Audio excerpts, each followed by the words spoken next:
প্রেমের কবিতা, দেশের কবিতা, প্রকৃতির কবিতা লেখেন।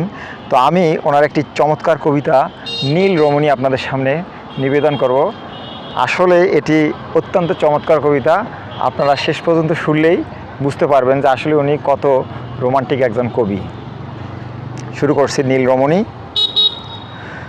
দূর দিগন্তে পরন্ত বিকেলে কাশফুলের আভা ছড়ানো, মাতাল হাওয়ায় পাখিরা ফিরে যখন নিজ ঠিকানায়, তখন মনে পড়ে তোমায় নীল শাড়িতে, খোপায় কাশফুল, কপালে সরিষার টিপ, পায়ে আলতা রাঙানো, গ্রাম বাংলার সেই চিরচেনা রমণী।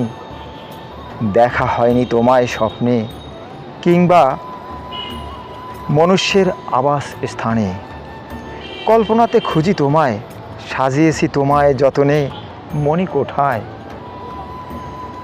যার খোঁজে হাজার বছর ধরে অপেক্ষায়, আবহমান গ্রামের মেঠো পথে বটবৃক্ষের ছায়ায়, আমি ক্লান্ত শান্ত আজ তোমার অপেক্ষায়।